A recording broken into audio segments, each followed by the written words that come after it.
It is rumored that after midnight, the world changes.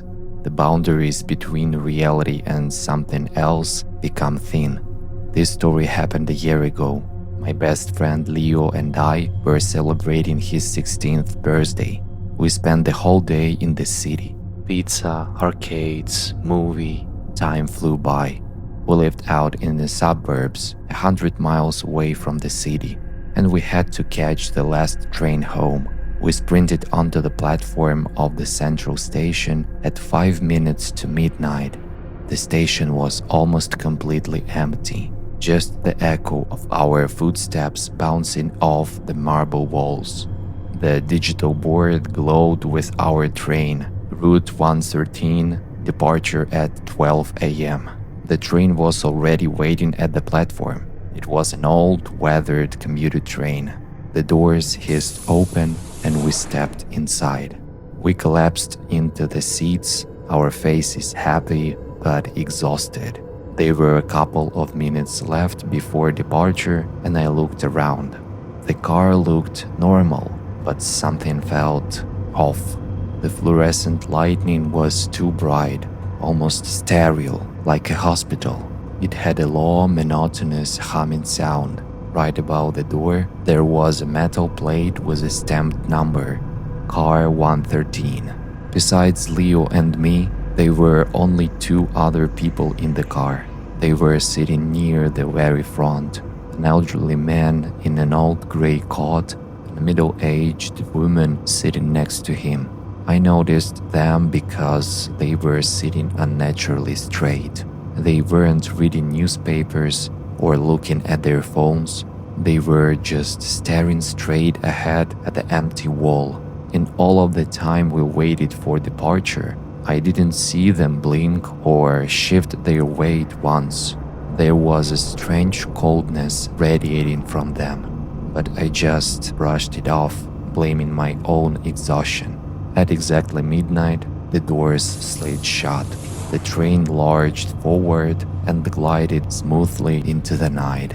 10 minutes later, we left the city limits behind. The lights of the buildings vanished from the windows, replaced by the solid, impenetrable blackness of the woods. Occasionally, a lonely street lamp would zip past, casting long, dancing shadows through the cabin. At that moment, the harsh light in the car suddenly flickered and shifted into a soft, dim glow. The monotonous clacking of the wheels over the tracks was hypnotic. Leo had already closed his eyes, leaning his head against the cold glass. I tried to fight off the sleep, but my eyelids felt like lead. The quiet hum of the train swallowed me whole, and I drifted off. I woke up to someone shaking my shoulder. Hey, wake up! Our stop is next." Leo's voice sounded muffled. I rubbed my eyes, feeling deeply disoriented. The train car was completely silent. Too silent. The man and the woman at the front were sitting in the exact same positions. I looked down at my wristwatch and I was stunned. It was 2 a.m. "Already?" I asked, confused. The trip usually took an hour and a half, but 2 full hours had passed. The train started to slow down. We were pulling into the second to last station before our town. The train screeched to a halt at the platform. The doors slid open. Freezing damp air rushed into the cabin. The train always waited at the station for 5 minutes to let a freight train pass. "I'm gonna step out for a minute, get some fresh air," I told Leo. He just nodded, staring blankly at the floor. I stepped down onto the concrete platform. The station was blanketed in the thick, heavy fog. A few dim yellow lights barely pierced through the mist. It was absolutely desolate. No station master, no cars in a parking lot, just a dead silence that made my ears ring. I stood by the front door of the train car, taking deep breaths of the cold air, and then a strange detail caught my eye. On the opposite side of the tracks, standing in deep shadow, was a figure. It was a tall silhouette of the man, and he was doing something weird. He was slowly, almost unnaturally, waving his hand at me.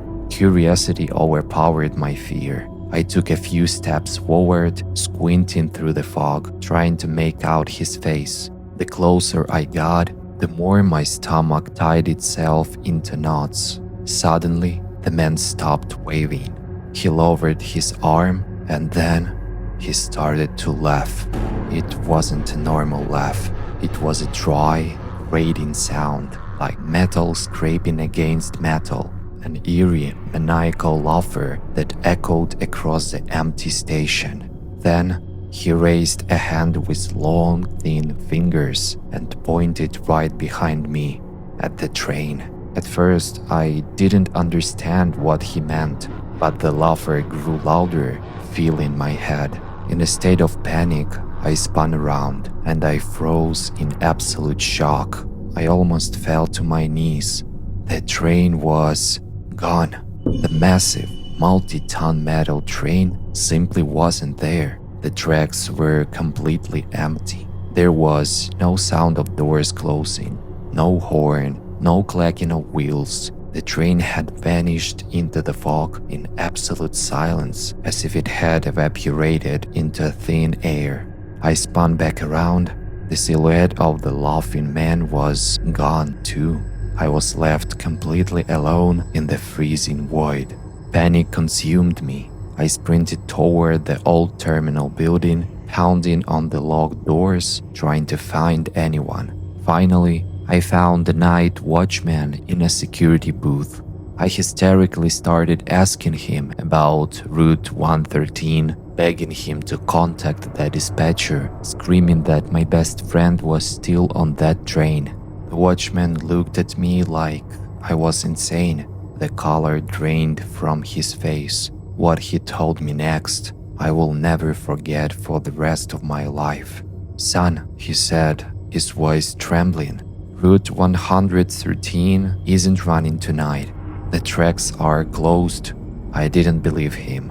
I kept yelling. Then he silently reached under his deck, pulled out yesterday's newspaper, and pressed it against the glass of the booth.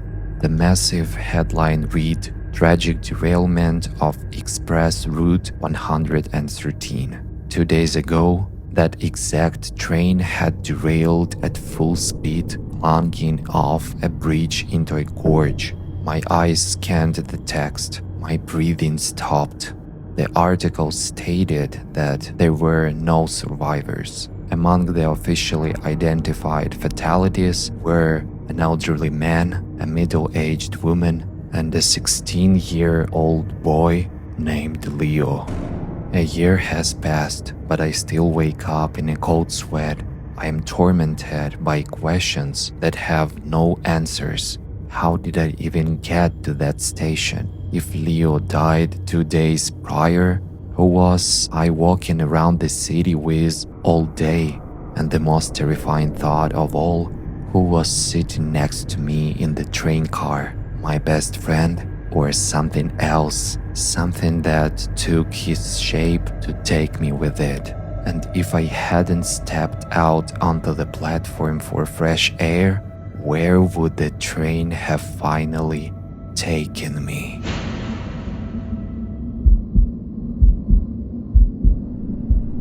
The incident that happened to me last autumn, it just doesn't fit into my head. It defies logic. It still haunts my dreams. I wake up in a cold sweat, gasping for air, clutching the sheets. I want to share this with you. Maybe if I say it out loud, I'll find some peace. Or maybe, just maybe, it will serve as a warning for you. It all started on a Friday. I got stuck at work until late evening, closing out reports. My family had already gone upstate for the weekend, and I was supposed to join them. I took the last commuter train out of the city. By the time I stepped onto the platform at my station, It was nearly 11 p.m. The station was deserted, desolate, just the wind scraping dry leaves against the concrete. I checked the bus schedule and cursed under my breath. The next connection wasn't for another 40 minutes. The weather was miserable. A freezing autumn rain was starting to spit from the sky. Standing at that wind-blown bus stop for 40 minutes felt like torture. I decided to try my luck hitchhiking. I walked a bit down the road to where the streetlights illuminated the shoulder of the highway and stuck out my thumb. Cars were scarce. Most just zoomed past, ignoring me, splashing dirty water onto my shoes. About 10 minutes later, a guy in a pickup truck slowed down. He rolled the window down just a crack. "Where are you headed?" he asked. "To Oak Creek. It's just 10 miles north," I replied. The guy looked me up and down, doing some mental math, and then named a price that was 3 times the cost of an Uber. No thanks," I said, shaking my head. "I'll just wait for the bus." He scoffed, rolled out the window, and peeled away. I was left standing in the dark, already regretting my decision. I was just about to give up and head back to the bus stop when I saw headlights. A car was approaching slowly, almost crawling. It was an old sedan painted a dull, dirty maroon color, eaten away by rust around the wheel wells. A model from the 80s, boxy and heavy. The car stopped right in front of me. The engine was idling surprisingly quietly, almost too quietly. I walked up and opened the passenger door to peek inside. The first thing that hit me was the cold. It felt like I had stuck my head into an industrial freezer. It wasn't just the night air. It was a dry, dead cold that made my eyes water instantly. Holy cow, I thought. Why does he have the AC blasting like that? It's freezing outside. I looked at the driver. The man behind the wheel was off. He didn't even turn his head at first. He just patted the passenger seat with his palm, inviting me in. "I'm going to Oak Creek," I said, my teeth starting to chatter. He turned to me slowly. His face was pale like wax. His skin looked unnaturally smooth, plastic almost, as if it were stretched too tight over his skull. And he was smiling. His lips stretched into wide grin, but his eyes remained dead. They were bulging, cloudy, glazed over with a milky film like a fish that it had been rotting in the sun for days. He didn't blink, not once.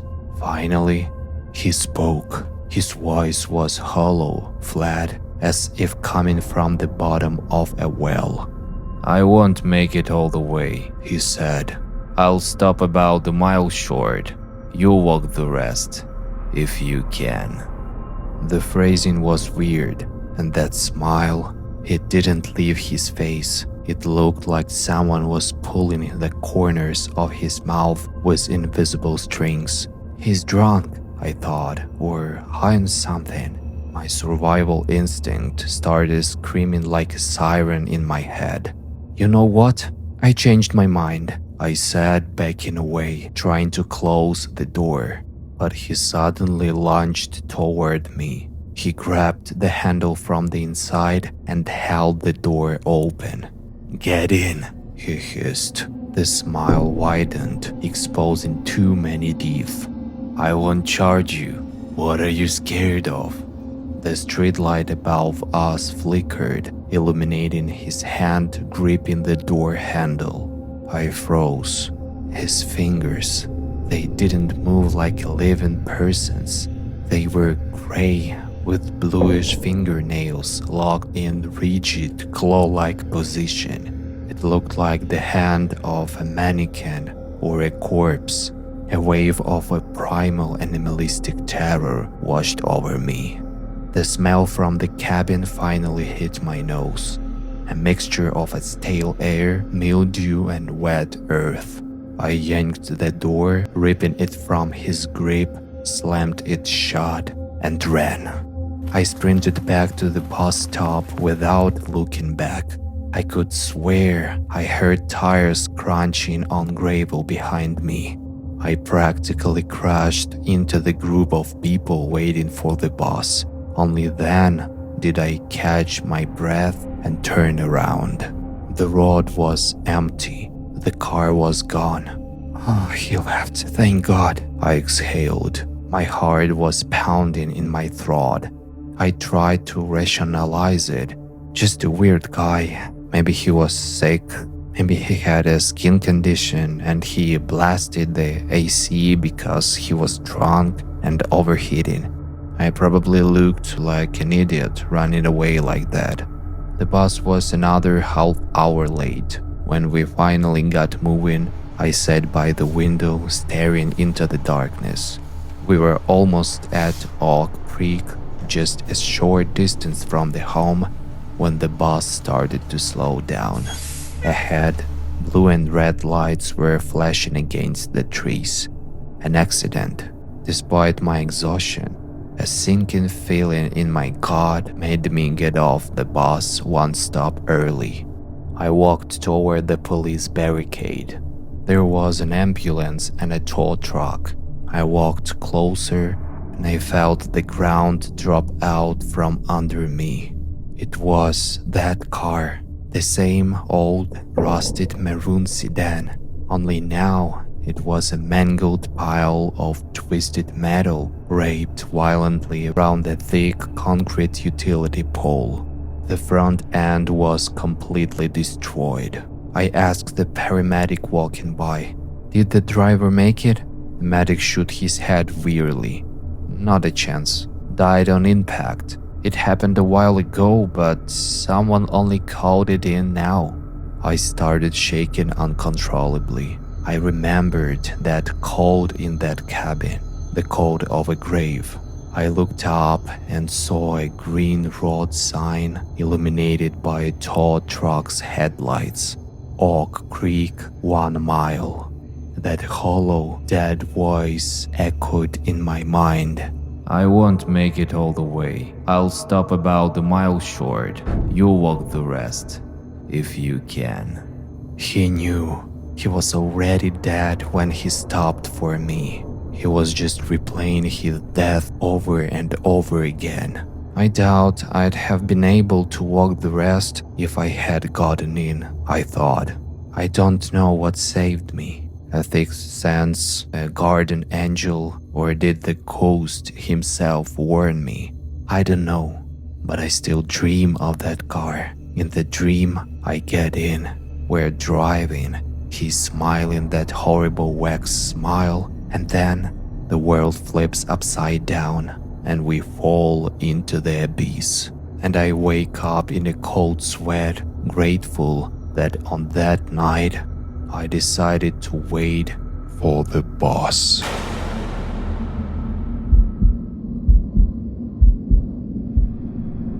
I always thought the supernatural completely bypassed my family. I believed scary stories were just figments of active imaginations, until recently. A few weeks ago, I went to visit my dad. He lives in Columbus, Ohio now, while I stayed out on the West Coast. We hadn't seen each other in a year and a half, so we stayed up late catching up. We started reminiscing about the late 90s, back when our whole family lived in Portland, Oregon. There was one question that had always bothered me. My dad had everything in Portland, a beautiful 4-bedroom house, connections, a great life. But in 1999, he suddenly dropped everything and fled to Ohio. I never dared to ask why, assuming it was personal. But this time, being a grown man, I finally asked. I was not prepared for the answer he gave me. Here is what he told me. Back in those days, he was a long-haul trucker. That winter, he took a high-paying load deep into Montana. The winter was brutal. He delivered the cargo, unloaded, and headed back. But on the way home, the interstate was shut down due to massive snowdrifts and avalanches. He had to take a detour. It was a narrow, godforsaken state route cutting straight through a dense national forest. Dad had been driving on it for about 30 miles. There wasn't a soul around. No oncoming traffic, nobody in the rearview mirror. Just towering black trees and falling snow in the headlights. Dad was squinting at the road when he noticed a shape on the shoulder. At first he thought it was just a large snow-covered tree stump, but as he got closer, he realized it was a person. Who in their right mind wanders the woods in the blizzard, he thought. He hit the brakes, but the massive 18-wheeler slid on the ice for another 50 yards before coming to a halt. He looked in the mirror. The person was just standing there, unmoving. Dad rolled down the window, letting in the freezing wind, and yelled, "Hey buddy, hop in.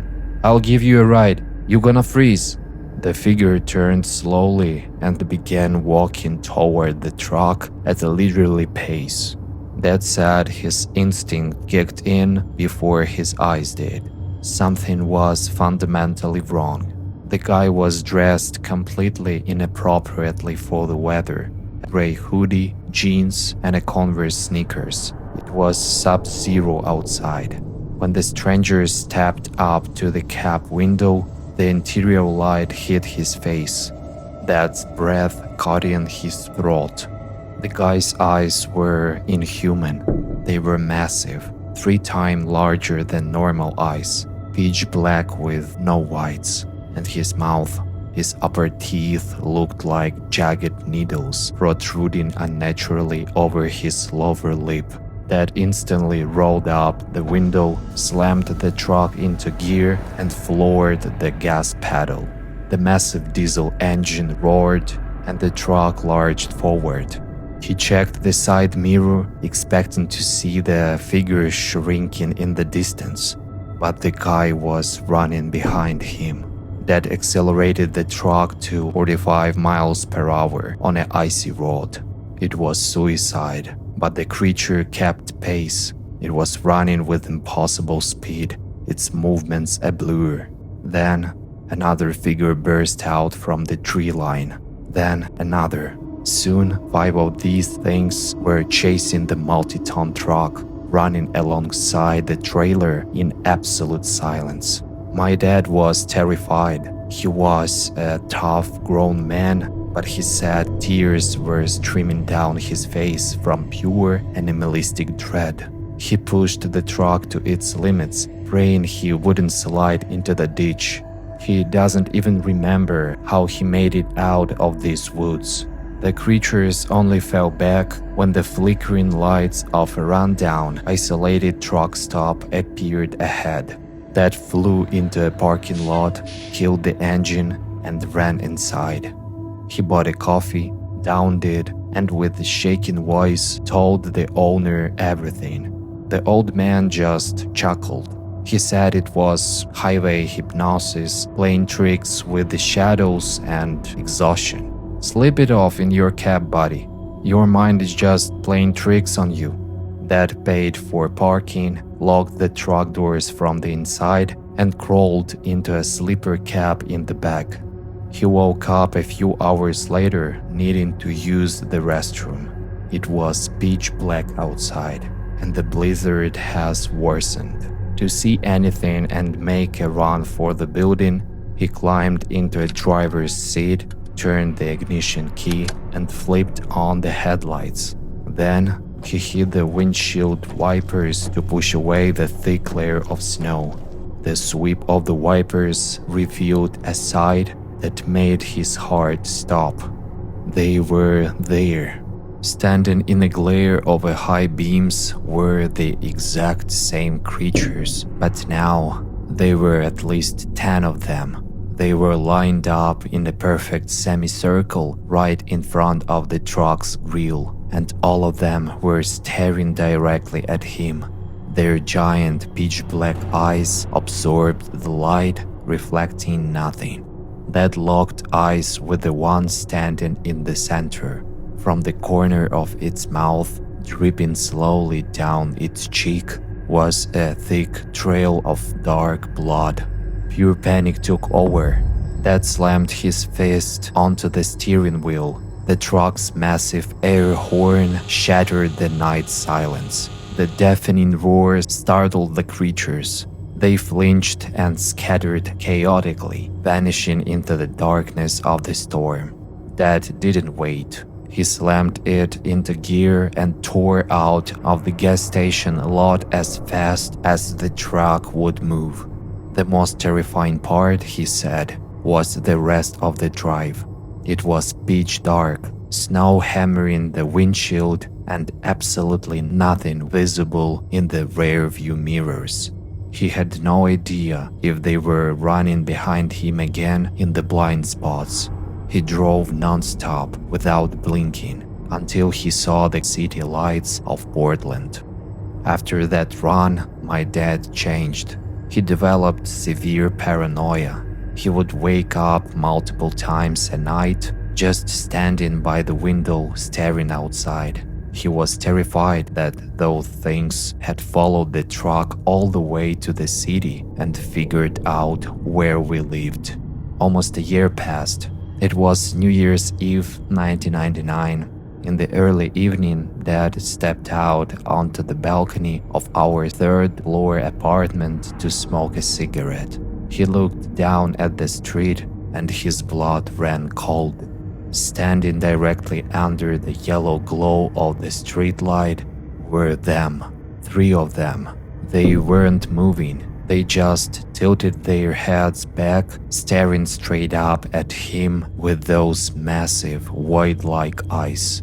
Dad flew back inside, double-locked the balcony door, and drew every curtain in the house.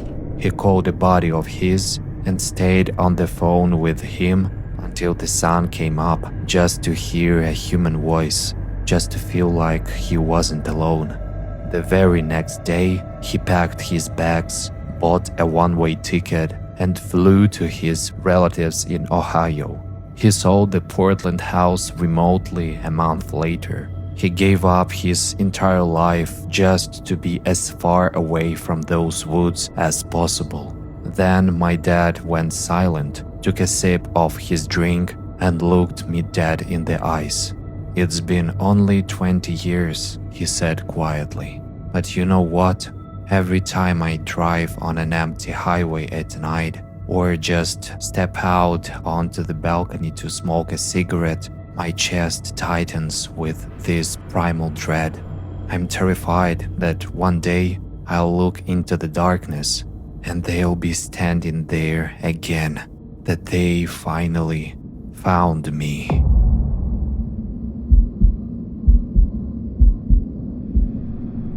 I didn't want to miss the last connection, so I kissed Julie goodbye and stepped out of her apartment just after 8 p.m. I lived on the other side of the city. Usually, it was a hassle. Take the crosstown bus to the downtown plaza, then transfer to the suburban line to get home. The trip normally took just over an hour, but tonight, the weather was turning against me. A freezing autumn wind cut right through my thin jacket, carrying a stinging rain. I was shivering at the bus stop when headlights cut through the fog. It wasn't my usual bus. It was an old model, engines rattling, displaying Route 110 downtown terminus. I'd never seen a 110 before, but downtown was good enough. Grateful for the warmth, I climbed aboard and moved to the back. The bus was nearly empty. There was only one passenger, a girl sitting 3 rows ahead, staring blankly out the window. The conductor, A man with a cap pulled low over his eyes, took my cash without a word. The air inside was thick and warm, smelling faintly of old diesel and dust. The rhythmic rocking of the suspension acted like a lullaby. I leaned my head against the cool glass, closed my eyes, and drifted off. Suddenly, I woke up. The interior lights were flickering now, casting harsh, buzzing shadows. The girl across from me was gone. I looked out the window. Instead of city lights, I saw a dry, black forest. Trees like skeletons clawed at the sky. Damn it, I thought, rubbing my eyes. I slept through the transfer. Next stop, Terminus, I muttered to myself. Moments later, the dead forest broke away, revealing a row of decaying wooden houses. No street lights, no lights in the windows, just rotting wood and darkness. The bus hissed to a halt. The doors groaned open. A smell drifted in, not fresh air, but the scent of damp wood and stagnant water. Hey kid, end of the line. We don't go back, the conductor shouted from the front. His voice sounded scratchy, like sandpaper. Will there be another bus? I asked, stepping onto the cracked pavement. Yeah, the last one comes at 11. I checked my watch. 30 minutes until my 11 p.m. bus. I stood all alone on the corner. There were no cars, no pedestrians coming home from work. Just absolute heavy silence. Time crawled. I checked my watch again. 11:15. Then 11:30. The road remained empty. Panic started to set in. I pulled out my phone and dialed Julie. The ringtone sounded distorted, but she answered. Hello? Julie sounded sleepy. Hey, listen, I messed up. I took the wrong bus. The 110? I'm at some weird terminal stop and the driver said they aren't coming back. The 110? Miles, I've lived here my whole life. There is no route 110. My stomach dropped. Well, I'm here now. Look, I have no cash for a cab. Can you call an Uber for me? Please. Okay. Give me the address. I walked up to the boarded up grocery store. The sign was faded, almost illegible. Okay, write this down. I'm at the corner of Blackwood Lane, number 32. Got it. Wait there. I'll call you when the car is close. I hung up. The wind was getting colder. I decided to wait inside the nearest apartment building doorway to get out of the rain. It was pitch black inside. I turned on my phone's flashlight. Instantly, a smell hit me. Not wood this time. It was a stench of rotten meat, thick, sweet and suffocating. It made me gag. I shined the light at the base of the stairs. There was a pile of something. It looked like a large animal that had been turned inside out.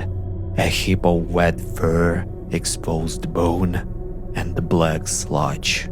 It was still twitching slightly, oozing thick fluid onto the concrete.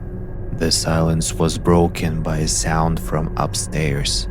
Splash, crunch, slow wet chewing. Something creaked on the landing above. Footsteps. Whatever it was coming down. A small silhouette appeared on the stairs. It stopped. I aimed the light. It looked like a child, but its limbs were too long, its skin pale and loose. Its mouth were smeared with dark crimson. In its hands, it held a chunk of raw gray meat. As I watched frozen in horror, the thing took a bite. The sound of tearing gristle echoed in the stairwell. I screamed. I spun around and sprinted out the door. I ran about 100 yards before stopping to gasp for air. I looked back. The thing was chasing me. It was galloping on all fours, like a spider, moving with terrifying speed while making those disgusting chewing noises. I threw myself into the next open doorway and slammed the heavy metal door shut. I pressed my back against it.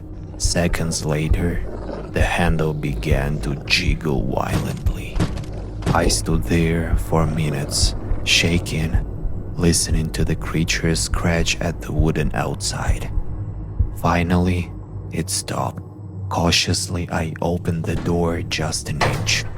The street was empty, but there, at the bus stop, stood the 110. Its engine was idling. Salvation, I thought. I ran. I didn't look back. I leaped up the stairs into the bus. "Go, just go!" I yelled at the driver. But the driver didn't move. The doors didn't close. The bus just stood there, humming in the darkness, waiting. Miles was never found. Not a week later, not a year later. Police searched the route, but Blackwood Lane didn't exist on any map in this city. Julie eventually stopped waiting. She got married, moved to Boston, and started a new life. She tried to forget, but last night, her phone rang. It was an unknown number. "Hello?" Julie said. Hey, Her voice was crackly, filled with static, but she knew it. It was a voice she hadn't heard in 10 years. listen, I messed up. I took the wrong bus. The 110? I'm at some weird terminal stop and the driver said they aren't coming back. Julie dropped the phone. Her hands trembled violently, but she could still hear his voice, tiny and distant, coming from the floor. Can you call a taxi for me, please? It's cold out here.